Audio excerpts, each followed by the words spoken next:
Hello everyone, welcome back to the Strategy Meeples YouTube channel. I'm Fortitude, and today we'll be going over some new content that just got released to the digital app today. So we have Fractured Days, Split the Sky, and 6 new aspects from Jagged Earth. So before I get into Fractured Days, let's take a look at the aspects real quick. So you can click on aspects in this view in card library, and it can show you, for example, Lightning has a new aspect called Pandemonium, and man, that art is crazy. That is amazing. I think the artist from the original game did a lot of this art, so it's really on point. I love the red eyes and the flame coming out of the spirit. I think if we see this spirit panel, you can see that it's the Pandemonium aspect and what all has changed. Okay, let us look at some other aspects that we have. We also have the wind lightning aspect. Again, amazing artwork. You can see it on the panel, and you see the new aspect change applied directly to the spirit panel. It's really cool. Okay, I think Shadows got an aspect. Let's see if we can find Shadows. Okay, River also got an aspect. So River got the Sunshine aspect. Again, beautiful art.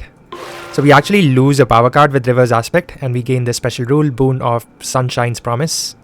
Okay, let's find Shadows. There it is. So Shadows got the Madness aspect, and it also got the Reach aspect. So let me open up the spirit panels for it. Alright, so we have Madness, and we also have Reach over here. It's really cool, and I love the sound effects too that the game has for them. Alright. I think Vital Strength of the Earth also got an aspect. Yeah. Let's check that out. So we have Resilience Earth. It's really cool. You can see the changes to the special rule down here. Alright. With all that said, let's take a look at the focus for today's video, and that is Fractured Days. There it is, Fractured Days, Split the Sky. Alright, so Fractured Days is a very high complexity spirit. The first very high complexity spirit implemented in the digital version of Spirit Island. So I'm really excited for this spirit and the playstyle and what all we can do. Okay, so the title of this video is A Timeless Guide to Fractured Days. So I'll be going over the rules, the setup, playstyle, special rules, innates, and our power cards, and then we'll be playing a short game and go from there. I do want to mention that this is not a Meet the Spirit video on my channel, so I will still do that in the future. This is more just from a strategy perspective. Like if you haven't tried the spirit out, then I'll give you some quick tips and tricks to get started and what to look out for in solo or even multiplayer games. Alright, let's get started. So Fractured Days, Split the Sky. The setup goes: put 3 presents on your starting board, 1 in the lowest numbered land with 1 Dahan, and 2 in the highest numbered land without Dahan. Deal 4 minor and major powers face up as your initial Days That Never Were cards. In a 1 or 2 player game, instead deal 6 of each. In a 1 board game, gain 1 time. So yeah, Days That Never Were is basically the center of your entire strategy with Fractured Days, Split the Sky. An easy way to think about this is it's a pre-draft. So these are cards that are removed from the deck. They are only available to Fractured Days, Split the Sky. And you can access these cards from your Days That Never Were draft using your G3 growth option. Gain power card from Days That Never Were. So that's how you access those cards. So in a multiplayer game or in a 3 or higher player count game, you'll have 4 minors and 4 majors. So basically 8 cards pre-drafted for you. In a 1 or 2 player game, you'll have 6 of each. So basically you'll have access to 12 cards even before the game has begun. That's really cool. Alright, let's look at the playstyle for Fractured Days. Excellent at support and sweeping indirect effects, but starts off very limited otherwise. Several of its unique powers need setup to use well. It's entirely possible 1 or 2 of them may see no play in a given game. Has a hard time getting lots of presence onto the board. This can make targeting tricky and may be quite dangerous if a blighted land effect destroys presence. Again, Fractured Days is a very high complexity spirit. I'll be going over a few points like why it has this very high complexity rating. Okay, looking at the summary of power, so it's low offense, low control, low fear, very high defense, and the highest of utility. Alright, let's switch over to the front of the spirit and start with the first special rule, that is Fragments of Shattered Time. Each presence on this ability represents 1 time. Many of your powers require time as an additional cost.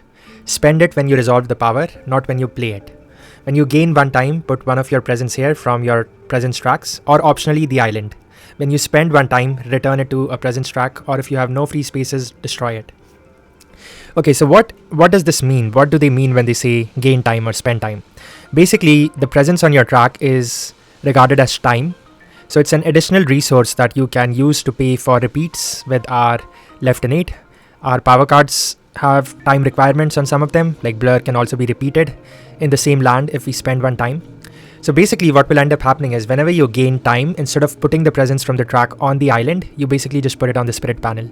And over the course of the game, you'll accumulate a lot of this time. So you'll have like presence unlocked on your tracks and like say a pile of 7 or 8 time on your spirit panel. And whenever you want to do these repeats or use the time to pay for your power cards, you just put the presence back from your spirit panel onto your tracks, and you can decide where that presence goes. You just have to either you go on the energy track or the card place track and you put it from right to left. Yeah, another easy way to think about it is basically your presence is time, and the more you have of it, the more you can spend it. But whenever you spend it, it goes back to your tracks and you lose whatever effect it was getting you. So for example, if I cover up the 2 spot, then next turn I'll have to uncover it again to reach the 2 energy per turn. Similarly with like 2 card plays and 3 card plays. Alright. The next special rule is days that never were. So your third growth option lets you gain any one power card from a special set you create during setup. When you gain a power card any other way, you may add one unchosen card to this set. So this is the only way for us to get cards out of our days that never were draft of cards. So yeah, you can imagine that this would be the most important growth option that we have. It's also giving us a free sun, which is very important for thresholding a lot of powerful mages in the game. It gives you a presence movement. That is actually very, very important on Fractured Days because we only have one growth option, that is basically our G2 that allows us to add a presence. We don't add a presence on G1 and we don't add a presence on G3. So that presence movement can be key for setting up your power cards and playing your fast and slow powers and for targeting different lands. So yeah, basically gain a sun, move a presence up to 4 away, and then gain power card from days that never were. And then up to 3 times, you can either gain 1 time or gain 2 energy. And you can mix and match. So basically, I can take 3 presence from my bottom track as time, or I can take 2 presence and 2 energy, or I can take 6 energy if I want to and not take any presence and put it on my track as time. And not take any presence and put it on my spirit panel as time. So this is a very flexible growth option. Most of the times you'll probably just take 2 energy from it and 2 presence off your tracks as time. That is a very common strategy. Alright, let's look at our G2 option. So G2 is giving us a moon. It's giving us an extra draft, gain a power card. Again, this is the only way we can gain or look at new cards, new minors or majors for Fractured Days. And looking at this special rule, so whenever we pick a card, we can pick one of the remaining 3 cards to go into our days that never were pile. So that's really cool. Same thing with minors and majors. Alright, add a presence up to 2 range away. So this is again, like I said, the only way that Fractured can put presence on the board. So it's essentially like a 0-1-0 spirit. That's a really slow growing spirit, but you don't need a lot of presence on the board. Alright, and finally it gives you the same thing, similar to our G3 option, but instead of giving you the +2, oh there we go. Yeah, instead of giving you the +2 energy, it's giving you +2 card plays. And it's up to 2 times instead of up to 3 times. So basically up to 2 times gain 1 energy or +2 card plays this turn. So I can also mix and match this. So I can gain a time from my tracks and gain +2 card plays. So if I have 3 card plays unlocked, I can get 5 card plays that turn. Or I can just do the +4 card plays. So if I have 3 card plays unlocked and I have the energy to sustain myself, I can play 7 cards that turn. That's pretty broken. Right, and finally we have our G1 growth option, which gives us an air, reclaim all cards, and then gain up to 2 time. So yeah, really interesting growth tracks. I don't think I've seen such interesting tracks on any other spirit in the game. Okay, another thing to note is that whenever you gain a major from your days that never were pile, you have to forget a power card for it, similar to how you would gain a major card if you drafted it. Alright, let's look at the innate powers. So the left innate is slip the flow of time. It's a fast speed, target any spirit. Cost to use is 1 time per previous use this turn. You may use this power any number of times. Alright, so if you have 3 moon and 1 air, target spirit may resolve 1 slow power now. If you have 2 sun and 2 moon, target spirit may reclaim 1 power card from their discarded or played cards. If they reclaim a card from play, they lose its elements. This is really important. And then finally, if you have 3 sun and 2 air, target spirit may play a power card by paying its cost. So most of the times, like at least early game, you won't be hitting the top tier as much. You'll be hitting like the 2nd tier and 3rd tier. And what this allows you to do is, it allows you to either target yourself or another spirit on the table, and they can reclaim a card that they just played, put it back in their hand, pay for it, and play it again. And that is insane. Because if you're playing with a spirit like Spread of Rampant Green and some other spirit, then you can reclaim loop Gift of Proliferation a few times, just hyper accelerate another spirit at the board. And you can do it on yourself in solo, and that can be really beneficial as well. I'll be demonstrating that in the game I play after this overview is over. Alright, and then finally, you can repeat this power any number of times. It costs 1 time per previous use. So basically what that means is, let's imagine my entire bottom track is empty. All of this is in my time as a resource. The first time I do this power top to bottom, I don't have to pay any time because it's 1 time per previous use. The second time I do this, I have to pay 1 time. So I'll be putting that time back on my track. The third time I do this, I'll be paying 2 times. 2 time. Because I have done this power twice before, so I have to pay 1 time per previous use. And if I decide to do this a 4th time, then I'll be paying 3 time. So all of that time can add up. So you can have downturns and then incredibly strong turns where you reclaim and repeat a bunch of stuff on the board. So that can put you really far ahead. So yeah, this is, I would say, the bread and butter of Fractured Days Split the Sky. Like, it's one of the reasons this spirit is so good in multiplayer games, because you can slip the really strong cards and have spirits repeat them. And that can be game breaking sometimes. Right, and then our right innate is Visions of a Shifting Future. It's a slow power, no range, and then target is yourself. So if we have 1 sun, 2 moon, and 2 air, look at the top card of either the invader deck or, if relevant, the event deck. Return it, then shuffle that deck's top 2 cards. For the invader deck, differing invader stages may give away which card is next. Okay, so basically it's kind of a way to look at the future. It can be pretty handy. Again, I'll try to use this in the game that I play and show how it works. And the bottom threshold is 2 sun, 3 moon, and 2 air. Instead of returning and shuffling, you may put the card you looked at on top of its deck. You may not do this for cards specially placed during setup. Okay. So this threshold is slightly hard to hit, but it can have huge benefits too. Alright, so taking a look at the power cards for Fractured Days. So we have 4 starting hand of cards. Looking at it from left to right. So the first card is Absolute Stasis. It is a 1-cost fast power. It has sun, air, and earth. It's range 2 from a sacred site, and target land is any. So the cost to use is 1 time. Until the end of the slow phase, target land and everything in it ceases to exist for all purposes except checking victory or defeat. You cannot target into, out of, or through where the land was. This cannot target an ocean even if oceans are in play. So Absolute Stasis is basically like a complete skip. You're not only skipping a specific invader action like Ravage, Build, or Explore, you're skipping all of them. You're also skipping targeting that land for a fear card, event, or basically any of your power cards. So basically just forget about that land except for checking victory or defeat, so you won't lose the game, or you won't win the game either if you have like the final buildings in that land and you stasis it. So this is a really important card. I think you definitely need it in your kit in most games, at least until mid game, because Fracture doesn't have a direct way to win the game. You have to draft a plan based on your days that never were, and Absolute Stasis kind of helps you reach that point. It also has sun and air, which is crucial for our left innate, like maxing it out. Okay, the next card is Blur the Arc of Years. It is a 1-cost fast power. It has sun, moon, and air. It's range 1 away, and target land is any. If no Dahan or invaders are present, remove 1 blight. If invaders are present, they build, then ravage. If Dahan are present, add a Dahan, push up to 2. And then you may repeat this power once on the same land by spending 1 time. This is one of the most insane cards in the entire game because it allows you to make Dahan. It also allows you to force ravages on a whim. So if you line it up with a defend, ideally in a land that just explode and is going to build that turn, you can not only stop the build in that land, but you can also create more Dahan and push them to lands that are going to ravage.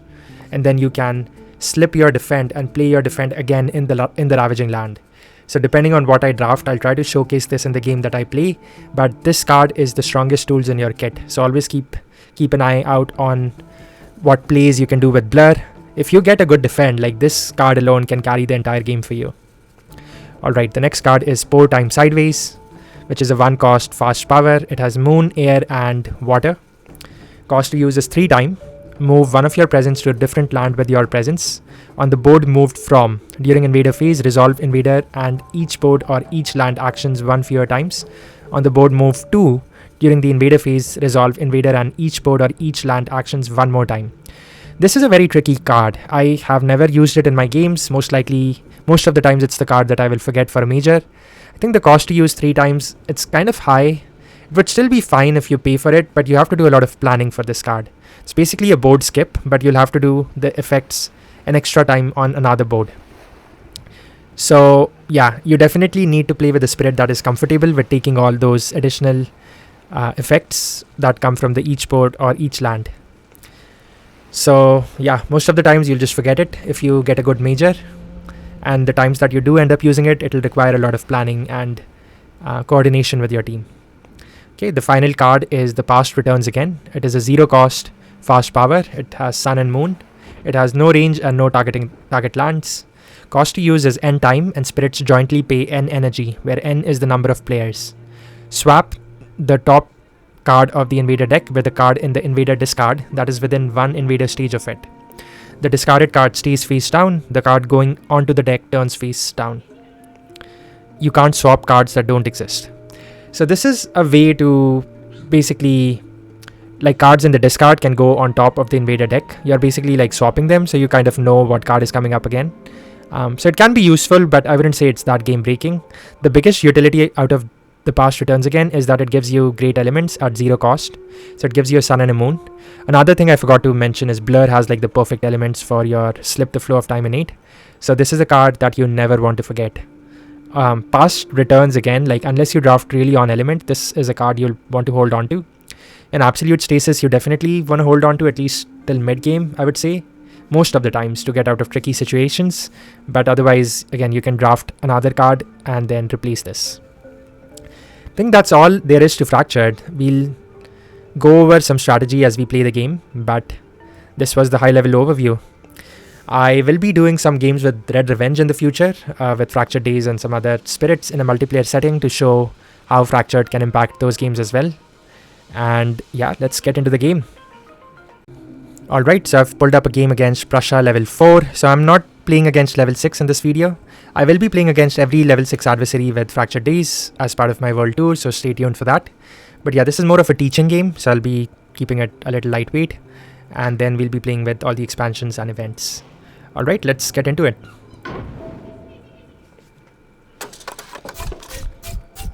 Oh, that's really cool. You get to see like all the cards in your days that never were. Okay, so this is the UI for Fractured. So if I click on the center, we see our spirit panel. I see all the days that never were. And then if you want to see the days in more detail, you can click on this little symbol and you can see all the cards in your days. This is an insane draft, guys. Like Drift Down, Enticing Splendor. I even got Tigers Hunting and Weave, Indom, Terrifying Nightmares. Yeah, this is crazy. I mean, I could probably take down England 6 with this draft. Alright, and in a solo game, if you look at the back of the spirit panel, in a one board game, we also gain 1 time. So I usually just take it from the bottom. I think that's fine. Right, starting Explore is Sands. So we have some really interesting cards in our days that never were. So I'm definitely going to G3 on turn 1. So let's do that. Let's try to figure out what we want to do, how we want to win the game. We could make a plan around Tigers Hunting because it does give us the Sun and Moon that can help us hit our innates. I could always pick up Mesmerize Tranquility with this, and that will help me threshold it easier if I want to. So let's see. Terrifying Nightmares is also good. It also has good elements for us, but it costs 4 energy. Forest of Living Obsidian requires some setup. Drift Down is pretty good. I can always throw some Dahan and do some fun stuff with it. I could actually do a funny play with Blur in this land where I can defend it, blur it, and push the Dahan out. I wonder if I should try that. Let's see. I also have Enticing Splendor, which is really cool. Again, great elements for us. If I grab Drift Down, I think I can start making a pocket. Let me see how I want to use Tigers Hunting.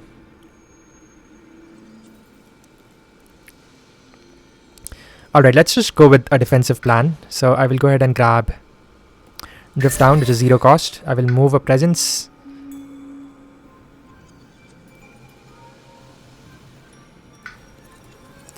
Looking at my days, I do have Mez. So what if I move a presence over here into my A4? Then I'll gain 2 energy and then 2 time so that I have the 2 card plays needed, and then I can play Drift Down and Blur the Arc of Years. So I could do this play. Yeah, let's just see what happens. So I will defend this land for 4. I will blur it, so it will build and then ravage. Then I make to the Han and then I can push them. So I'm going to push them over here. And then I can repeat blur in the same land. So I will spend the time to repeat it. And I can push these to the Han again. So in this case, I guess I'll throw one here and I'll throw one more over here. Okay, Sands build, Mountain Explore. Alright. Let's do G3 again because we got some really good picks. So why waste the turn, you know? So now I could actually just go ahead and grab Tiger's Hunting. We can forget Pour Time Sideways. And then I can move a presence. So I basically will absolute stasis this land so that I don't have to worry about it.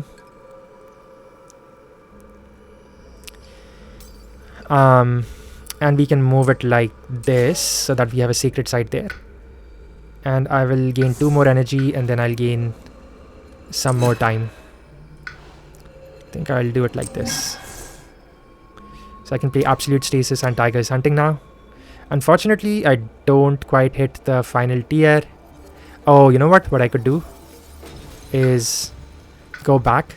Oh, and by the way, guys, there's this new tool called Spirit Phase, so that like keeps a log similar to how they have on Tabletop Simulator. The story so far, so that's pretty cool. Alright, so what I'm going to do is I'm going to gain Tiger's Hunting.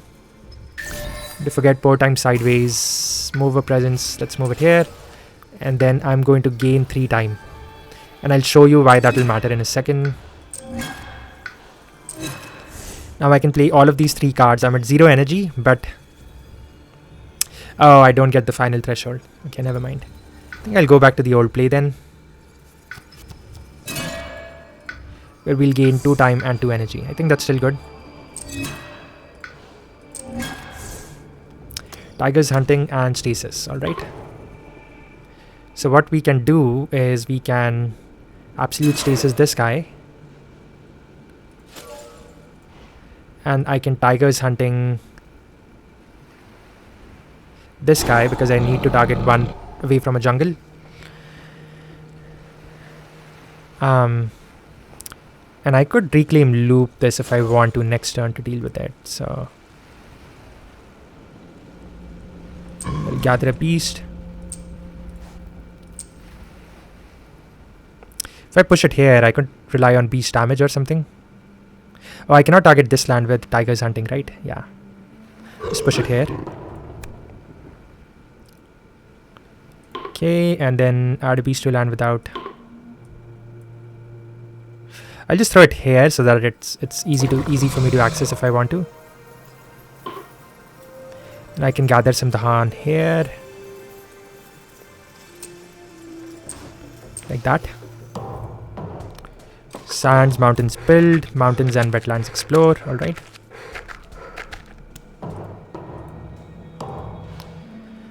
Okay. Technically I could G3 again here. It's funny. Need like a sun and moon draft. Could play Terrifying Nightmares. I could even Indom over here. Or I could Reclaim and Mesmerize Tranquility or something.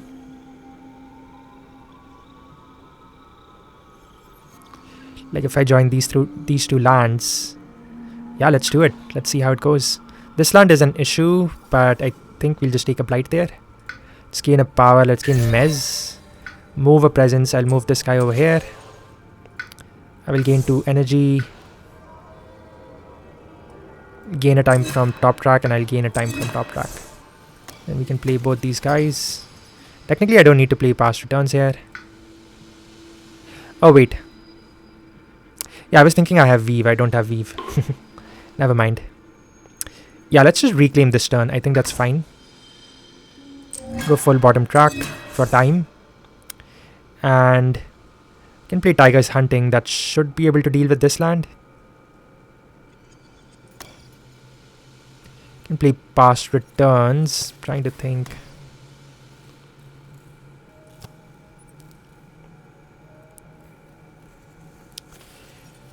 Yeah, if I do this play, then I can reclaim Tiger's Hunting next turn. Oh, but I cannot target this land, right? I think that's fine. We can just rely on some beast damage, maybe.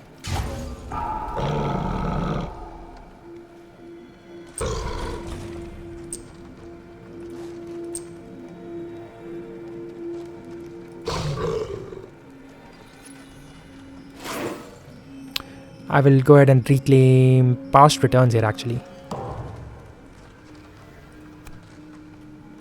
Okay, there we go. I was relying on some beast damage. Destroy one explorer or town and land with beast, and we got it. Oh, no, sorry. I wanted to do it in the coast.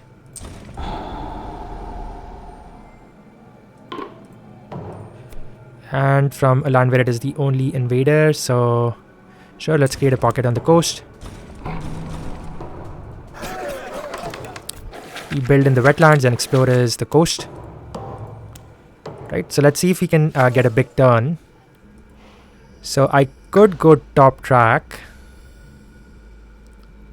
Could technically gain a bunch of energy and do some crazy... Yeah, actually I do need to move a presence, so let's do that. Let's move a presence. I'll move this guy here. I will gain a power card, so I'm trying to think what I want to gain.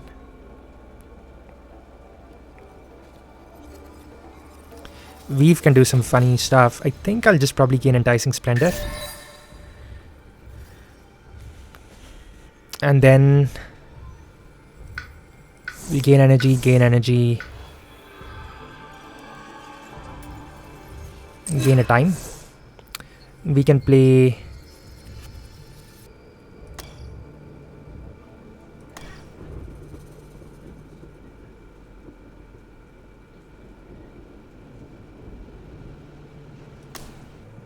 let me go back to that moment real quick. Won't play Enticing. We will play Drift Down.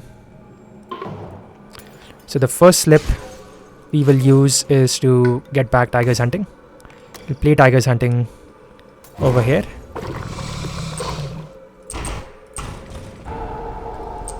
Push these guys here.